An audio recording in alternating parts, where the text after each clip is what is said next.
Okay, and here we are back on our series RL circuit videos. This one is going to look at frequency changes. In specific, we are going to increase frequency.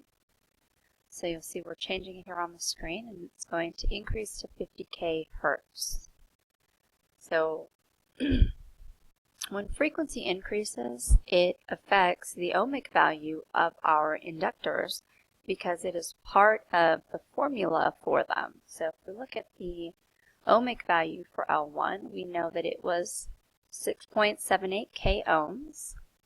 And now when we use our formula with the new larger frequency, we see a larger ohmic value. And we're going to see a similar thing on L2. So if we originally had 4.15K, we have our new larger frequency, which gives us a new ohmic value for L2 of 6.91K ohms.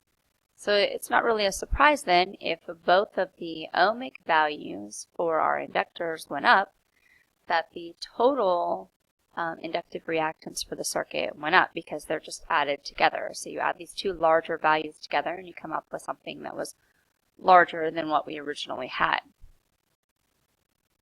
So now we throw this new larger number into our impedance. And originally we had 12.98k ohms. Of course, we no longer have that with the change in frequency and the change in ohmic values for L1 and L2. We put those new values into our impedance formula, and we end up indeed with a much larger ohmic value of 19.51k ohms for the circuit. So if the ohmic value for the circuit goes up, we are expecting the current for the circuit to go down because we know that they are inversely proportional. So if we look at that, we'll see that current was 1.54 milliamps. That will change. And now we take 20 divided by our new much larger 19.51k ohms, and we have a new current of 1.03 milliamps. So it is indeed smaller. All right, so just because we add these reactive components to our circuit doesn't mean that they act differently.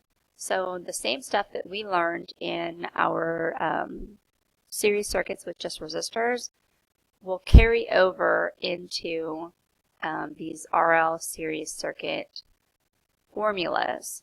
So when you have current that changes but an ohmic value that doesn't change, we know that the voltage drop on that component with no changed ohmic value will follow whatever current is doing. So R1 didn't change its ohmic value, and we would expect it then to follow total current. So we expect the voltage drop of R1 to go down. And if we look at it, it was 10.78 volts. And now with it being multiplied by the much smaller current of 1.03 milli, we do indeed get a smaller voltage for R1. So it did follow current.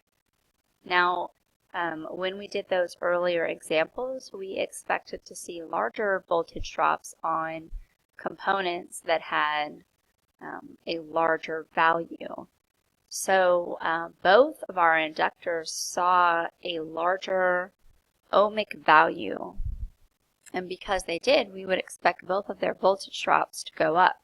So we look at those. L1 was originally 10.44 volts.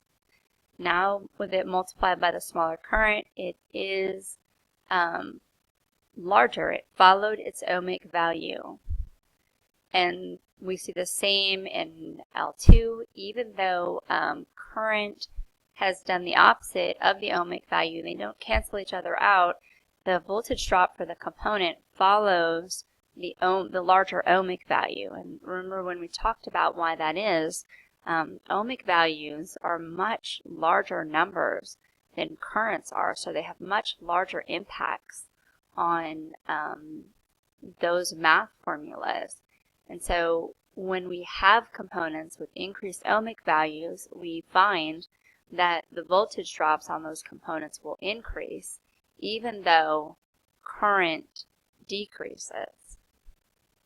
All right, and then I'm just throwing up the voltage formula there. Still, even though we have our changed values on L1 and L2, we have both larger values. R1 went down, the voltage drop of R1, so we still find that when we put those numbers together, we come up with our applied voltage of 20 volts. All right, we're going to take a look next at what happens when frequency goes down.